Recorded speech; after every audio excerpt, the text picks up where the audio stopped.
আমার কাছে একজন প্রশ্ন করলো যে হুজুর, এই যে বাবরি মসজিদ যখন ভাঙ্গা হলো, আল্লাহর মসজিদ, কত লোকে নামাজ পড়ছে, এই মসজিদে ভাঙলো, তো আল্লাহ একটা পাখিও পাঠাইতে পারলেন না বা পাঠালেন না, মুখে একটু পাথর নিয়ে ভালাইতো, দুইটা সাইডে মরতো, তাও মানুষ একটু ভয় পাইত,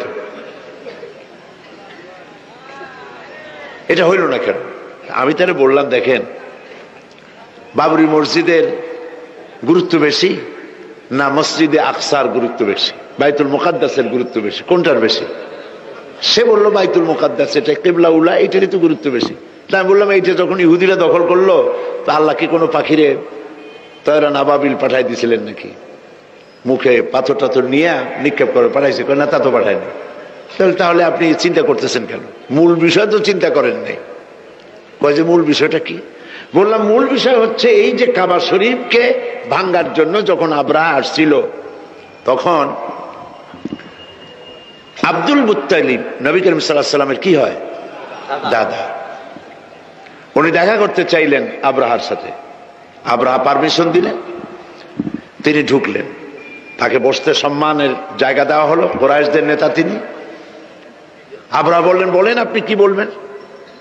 আব্দুল মুত্তালিব বললেন, আমি জানতে পেরেছি যে তোমার সৈন্যরা আমার জনগণের এবং আমার উট, দুম্বা, ভেড়া সমানে দখল করতেছে, জবাই করতেছে আর পাইকারি ধরে খাইতেছে, এগুলি সব ধরে নিয়ে আসছে।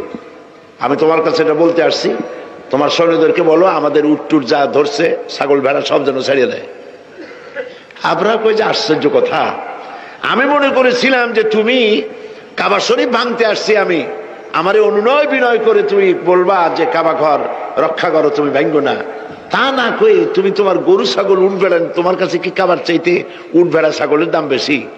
আব্দুল মুত্তালিব বললেন যে মোটেই না, ওইটার মূল্য আমাদের কাছে অনেক বেশি, তবে আমি ওইটার মালিক না, আমি উট ছাগল ভেড়ার মালিক, সেইটা আমি ছাড়াই নিতে আসছি, আর ঘরটা যার, আমি ওই ঘর ধরে বলে আসছি, হে ঘরের মালিক, তুমি তোমার ঘর থেকে ঘরকে ঠেকাও।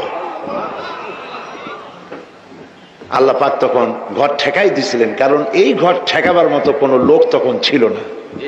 বাইতুল মুকাদ্দাস যখন আক্রান্ত হয়, বাইতুল মুকাদ্দাস যখন ইহুদিরা আক্রমণ করে, তখন এই পৃথিবীতে 70 কোটি মুসলমান ছিল। যেই পৃথিবীতে 70 কোটি মুসলমান বাস করে, সেই মুসলমানেরা যদি তাদের কেবলায় উলা ইহুদিরা দখল করে নেয়, তা ঠেকাবার দায় দায়িত্ব তাদের মধ্যে, সেন্স অফ প্রেস্টিজ যদি ইস্যু না হয়, সর্দি গর্মি না হয়, এটা ঠেকাবার দায়িত্ব আল্লাহর নাই। আর বাবরি মসজিদ যখন ভাঙা হয়, তখন এই পৃথিবীতে মুসলমানদের সংখ্যা 125 কোটির কাছাকাছি। 125 কোটি মুসলমান যে পৃথিবীতে বাস করে, সেইখানে যদি মুসলমানেরা তাদের মসজিদ ভাঙ্গে, তাতে করে যদি তাদের গা না জ্বলে, তো আল্লাহ পাক এখানে তয়রান আবাবিল পাঠাবেন না, জরুরত নেই।